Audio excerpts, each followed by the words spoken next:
Books presents an unabridged recording of Trail of Tears, The Rise and Fall of the Cherokee Nation by John Ehle, narrated by John McDonough. This work is copyrighted 1988 by John Ehle. This recording is copyrighted 2000 by Recorded Books. It is known as the Trail of Tears. From 1829 until 1843, bands of Cherokee Indians living in the mountains of North Carolina, Georgia, Alabama, and Tennessee were rounded up by the United States Army and forced to march across more than 1,000 miles to new reservations west of the Mississippi and Missouri rivers. Thousands died on the journey from disease, lack of food, and violence at the hands of their captors.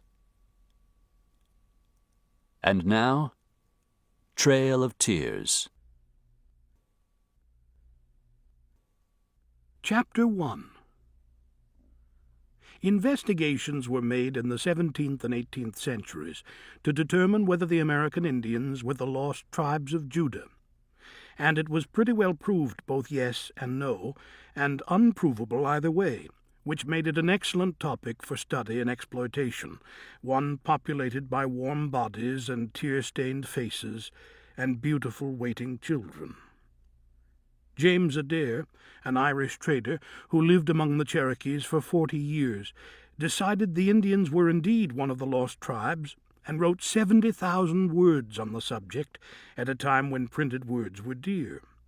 He used as evidence such topics as their division into tribes, their language and dialects, their festivals, feasts, and religious rites, their absolutions and anointings, their laws of uncleanness, their avoidance of unclean things, their practices of marriage, divorce, and punishment for adultery, their ornaments.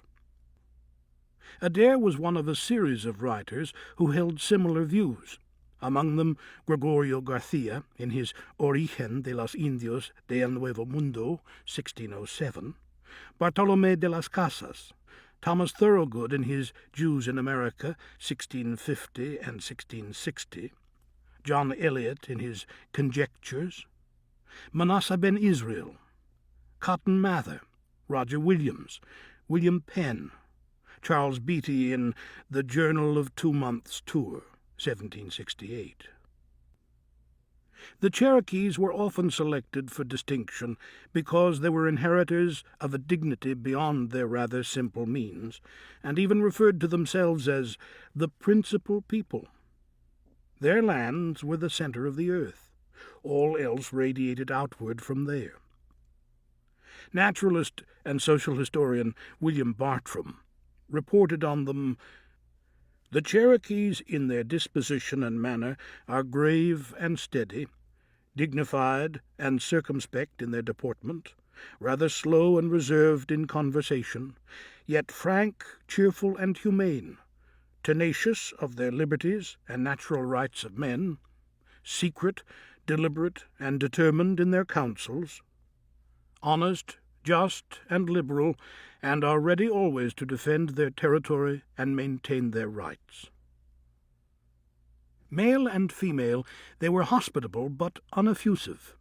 The men appeared to be respectful but remained aloof, were secure within themselves. They would shake a stranger's hand silently while looking off toward the horizon, securing their own independence. They never bowed to any other creature. They were not even willing to nod. They spoke one at a time, deliberately and with many motions, then fell silent, listened without looking at their companion. They were of a copper color, and proud of it, referred to Europeans as ugly whites, were lighter than their Indian neighbors, the Creeks and Choctaws and Iroquois. They were lithe, tall, erect, without noticeable deformities.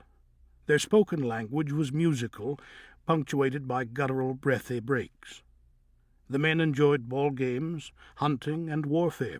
Indeed, warfare was their favorite activity, and occupied much of each winter. They were a clean people when compared to the white English, German, and Scots-Irish settlers drifting in, infiltrating their territory, most of whom were satisfied to bathe in autumn and not again till spring. The Indians went to water often, considering water, the sun, and fire to be three holy gifts of the Great Spirit. The Cherokees were polite, except that the men, particularly the young, were easily offended and quick to react, often violently, and whiskey made many of the men argumentative and testy. Women were not supposed to drink.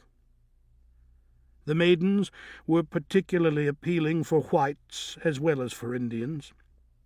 Louis Philippe, while Duke of Orleans, later he was King of the French, traveled to the... To keep listening to this audiobook, I've left you a link in the description so you can do it, at no cost thanks to Audible's 30-day free trial.